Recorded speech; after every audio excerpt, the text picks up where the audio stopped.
Dance తోని box office ను షేక్ చేసే శ్రీలీల ఇప్పుడు ఓ ముచ్చటతోని సోషల్ మీడియాని షేక్ చేస్తుంది. ఏదైనా కొత్త సినిమా ముచ్చట్లన్నా అని అంటే కాదట, ఇప్పట్లా సినిమాలే చేయదన్న ముచ్చటతోనట.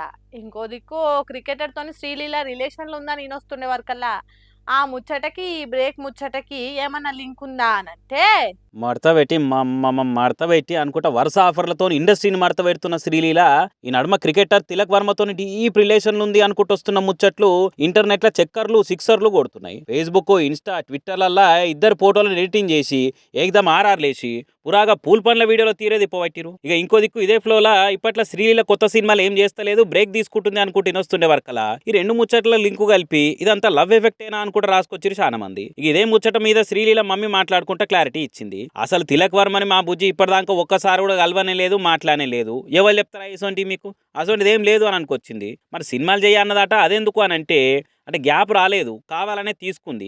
ఇప్పుడు మా బిడ్డ ఎంబీబీఎస్ చేస్తుంది కదా, నీటు పీజీ పరీక్షలకు ప్రిపేర్ అవుతున్నది. అందుకే ఆ ఎగ్జామ్లు అయిపోయినాక ఎప్పట్లేగానే సినిమాలు చేస్తుందని చెప్పుకొచ్చి పుట్ల కొద్ది పుట్టుకొచ్చి పురుడు పోసుకుంటున్న పుకార్లకు పుల్ స్టాప్ పెట్టే ముచ్చట ముంగటేసింది. ఇక ఈ వార్త ఇండస్ట్రీలో వైరల్ అయ్యే వరకలా వాస్తవానికి బ్రేక్ తీసుకుని కూడా కెరీర్కు మంచిదే. ఎందుకంటే కొన్ని సినిమాలు ఆమె ఎందుకు చేస్తుందో కూడా తెలుస్తలేదు.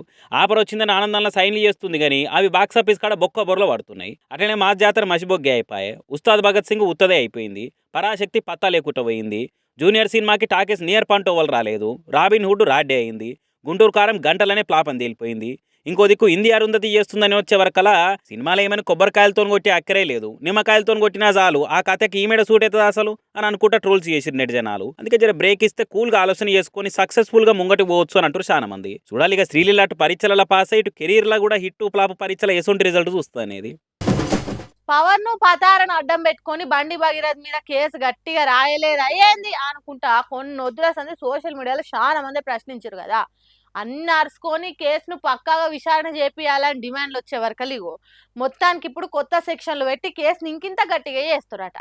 మరి ఆ కొత్త సెక్షన్ల కింద ఏమేమి వస్తాయి, ఒకవేళ తప్పు తేలితే నిందితునికి ఎన్నెల శిక్ష పడుతుంది ఇక అంటే పరారీలుంటే పని కాదు, దోలాడి దొరకబట్టైనా మైలపోలు తీస్తారని మంచిగానే అర్థం చేసుకున్న బండి భగీరథు భయపడైనా మొత్తానికి మొన్న రాత్రి లొంగిపోయిండు. ఇంకో దిక్కు పోక్సో కేసులో లోపడబడ్డ బండి భగీరథ్ మీద ఇన్వెస్టిగేషన్ ఆఫీసర్లు ఇంత కూడా వెనుకపోకుండా గట్టిగానే కేసులు రాస్తున్నారు. మైనర్ బుజ్జి మీద కొన్నిసార్లు అత్యాచారం చేసిండని కంప్లైంట్లు ఉండే వరకలా బిఎన్ఎస్ సెక్షన్ 64(2)M సెక్షన్ ను కొత్తగా చేర్చిర్రు. ఈ సెక్షన్ కింద నేరం తేలితే నిందితునికి 10 ఏళ్లకు మీదనే జైలు శిక్ష, కొన్నిసార్లు జీవిత ఖైదు కూడా పడే ఛాన్సులు ఉన్నాయట చూడుర్రి. అయితే కేసుల కూకట్పల్లి జోన్ డీసీపీ రితరాజ్ మేడంను ప్రత్యేక దర్యాప్తు ఆఫీసర్ లెక్క పెట్టింది సర్కారు. ఇక రప్ప రంగంలో దిగిన రితరాజ్ మేడము పేట్ బషీరాబాద్ పోలీస్ స్టేషన్ కు పోయి కేసు ఫైలను చూసి అన్ని నడుచుకున్నది. పోలీసులు నమోదు చేసిన వాంగ్మూలంలో ఏదో క్లారిటీ లేదని గుర్తుపట్టి ఇన్వెస్టిగేషన్ ఇంకింత లోతుగా చేస్తున్నది. డీసీపీ మేడమే స్వయంగా బాధితురాలు ఇంటికి పోయి ఆమెతో అన్ని మాట్లాడిందట కూడా. కేసుకు కావాల్సిన కొన్ని ముచ్చట్లను బుజ్జినని గరుచుకుంటే ఆ మైనర్ బుజ్జి చెప్పిన వాటికి పోలీసులు రాసుకొచ్చిన సెక్షన్లకు పొంతనే లేదని గుర్తుపట్టిందట. ఇక ఎంబటే బిఎన్ఎస్ సెక్షన్ 64(2)M ను కేసులో చేర్చుర్రి,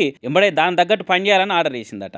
మరి మేడం పనితీరుతోనన్న బాధితురాలకి ఏ తీరు న్యాయం జరుగుతుంది, తప్పు తెలితే బండి భగీరథ్కు ఎసొంటి శిక్ష పడుతుంది అనేది రేపు చూడాలి ఇక.